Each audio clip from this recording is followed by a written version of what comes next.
Pada zaman yang serba instan ini, kita tidak perlu lagi repot ke restoran mencari makanan, tak perlu lagi beli koran buat baca berita, dan tak perlu lagi repot untuk selalu update hal apapun yang sebenarnya tidak terlalu penting. Itu tentunya semua terjadi karena perkembangan teknologi kita. Tapi sebenarnya seberapa besarkah teknologi sudah mengubah hidup kita sekarang? Teknologi lahir dan berkembang sebenarnya karena adanya masalah dan kemudian ada potensi untuk menyelesaikan masalah tersebut. Seperti halnya juga di negara kesayangan kita, Indonesia, yang memiliki pengguna internet yang sangat banyak, dan oleh karena itu berbagai permasalahan di negeri kita ini juga diselesaikan dalam tanda kutip secara online. Seperti misalnya belajar online, belanja online, iklan online, bahkan transportasi yang dalam tanda kutip di-online-kan. Pendeknya, teknologi sudah sangat besar mempengaruhi bagaimana kita sebagai manusia hidup. Kita pun bisa berturut serta menggunakan teknologi untuk menciptakan solusi terhadap masalah di sekitar kita. Jadi, mungkin bisa kita mengambil peran dalam semua kemajuan ini. Tiap pagi mungkin kita bangun karena dengar suara alarm di HP kita sambil melek di pinggir kasur, buka HP dulu, update media sosial, dan sehabis mandi langsung berangkat ke sekolah naik ojek online. Dan kalau mau jajan tinggal pesan makan. Semua itu lewat HP kita. Tapi pernah nggak sih kepikiran kalau zaman dulu semua teknologi itu emang belum ada? Terus gimana sih rasanya kalau hidup di zaman dulu? Di zaman yang teknologi ini belum ditemukan. Jadi lebih enak yang mana? Hidup di zaman sekarang atau tahun 50-an? Pastinya banyak yang jawab jauh lebih enak zaman sekarang. 70 tahun yang lalu jelas belum ada internet, belum ada YouTube video ini, dan tentunya belum ada smartphone. Tiap pagi dibanguninnya semacam waker. Kalau mau nelpon, kita harus pakai telepon yang ribet yang mesti diputar-putar. Kalau mau dengerin musik, kita harus pakai alat yang gede ini buat mainin piring yang gak kalah gede. Berangkat pergi mesti jalan kaki, kalau jauh baru naik delman. Sungguh sangat ribet. Dalam pandangan Islam sendiri, Islam itu sangat mendukung umatnya untuk menemukan dan mengembangkan ilmu pengetahuan dan teknologi.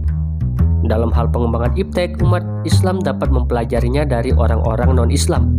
Di samping juga dapat mengembangkan iptek dari spirit ajaran Islam sendiri. Oleh karena itu, produk keilmuan yang datang dari orang-orang non-Islam secara umum bersifat sekuleristik. Maka setelah dipelajari, sebelum diadopsi dan diterapkan di dalam dunia Islam, penting terlebih dahulu untuk diberikan nilai-nilai keislaman, agar tidak bertentangan dengan ajaran-ajaran hukum Islam.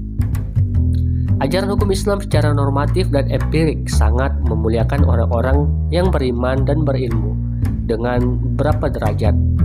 Dalam ajaran hukum Islam ditegaskan bahwa tidak sama antara orang yang berilmu dengan orang yang tidak berilmu.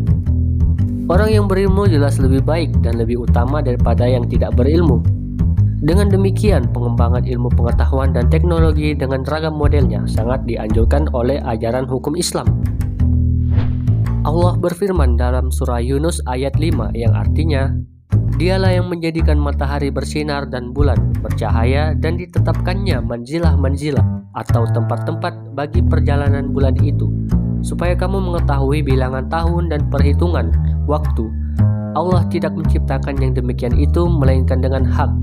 Dia menjelaskan tanda-tanda kebesarannya kepada orang-orang yang mengetahui. Maka secara tidak langsung Allah juga memerintahkan kita untuk mengamati dan meneliti dengan menggunakan akal kita agar mampu memahami ilmu pengetahuan dan teknologi. Tapi kenapa Allah memerintahkan kita untuk mempelajari iptek? Yang pertama, karena dengan mempelajari kita akan semakin menyadari bahwa kebesaran Allah itu ada. Misalnya pada penciptaan langit dan bumi, adanya siang dan malam, berlayarnya perahu, turunnya air hujan, dan menghidupkan tanah yang sudah mati.